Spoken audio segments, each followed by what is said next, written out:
Unlearning Ableism and One or Two Things with Ruby Allegra. I think that's something too is like I'm also learning this stuff too. I'm also unlearning the same stuff that I'm teaching to other people. And a lot of work is being done behind the scenes when I post about a topic because I'm often, thinking about it and learning about it and unlearning it at the same time that I'm talking to other people about it. I feel that like deep to my core because I'm like so many times when I posted about something, I'm like, it's not in a like you should feel bad because you had this thought or like you should feel bad because you did this thing, because it's something that I'm like, oh, I probably did that yesterday and I've just reflected on that and been like, that's ableism. And that growth is constantly happening. Yeah, and that's why like cancel culture just will never work and just is so toxic because people are always progressing and always learning. So yeah.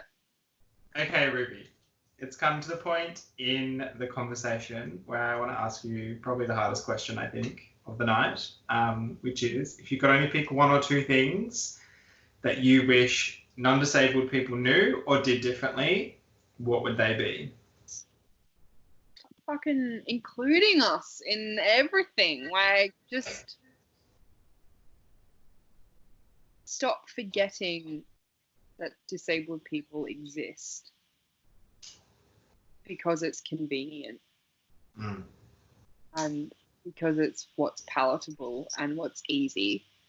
Like, I know the world thinks that it could continue spinning quite comfortably without the existence of disabled people in it.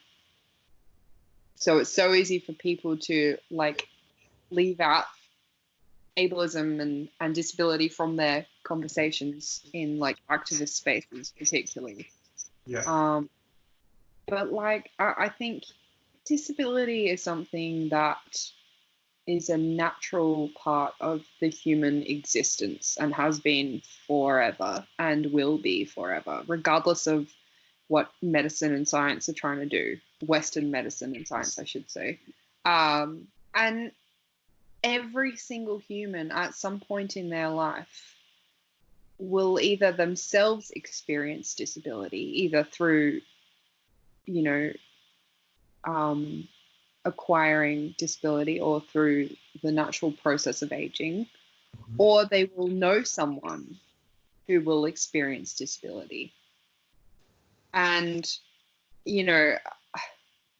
so it just kind of blows my mind that it's not a bigger issue for people because they don't have to think about it yet. So, like, why are we waiting until we're, engaging in aged care facilities or whatever before we start thinking about, ableism? I don't think people they don't want to think about it because it's scary or it's not a sexy thing, ableism.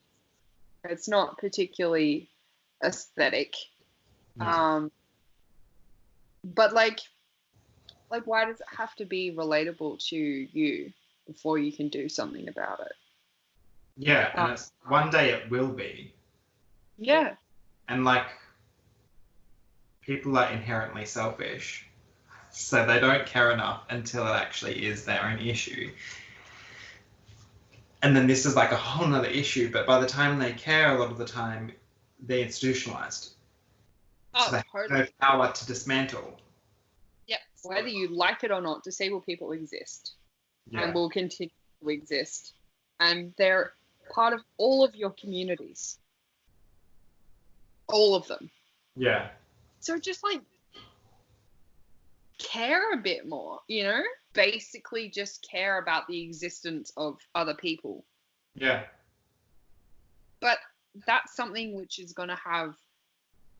has such an impact on disabled existence. Yeah, for sure. I think stop forgetting disabled people in your conversations and your activism and your spaces, and just like stop doing the absolute bare minimum. Like, let's just like raise the bar a little bit. Like non-disabled people, like actually just put your fucking socks up our expectations of you are so low, Yeah. and we don't talk about, we don't tell you, but our expectations are so low. So low. Like the tiniest thing where like, Woo! You shared my post. Well done. oh, but it's like just like stop being mediocre. Really, is where I'm at this point. Yeah, I feel like there's enough education out there as well. Oh, so much education. People to like not just to be doing the bare minimum. Yeah. There is a lot of stuff that's already out in the universe. A lot of resources, a lot of information.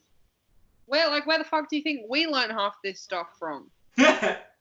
Like, apart from it being like lived experience, a lot of us had to do our own research and had to learn by trial and error and learn by talking to people and learn by, watching YouTube videos and, actually doing research. Like, that is part of our own experience too.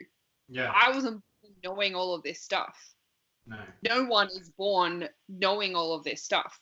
Yeah. Which I think should be comforting for people, because there is, there shouldn't be an expectation that if you don't know what you don't know, right? You can't start at level 10.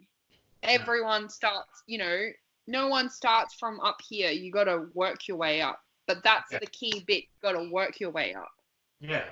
You have to go out and learn, because otherwise it's like you're actively choosing to not learn, which means you're going to actively then be excluding people and be discriminatory. I love that.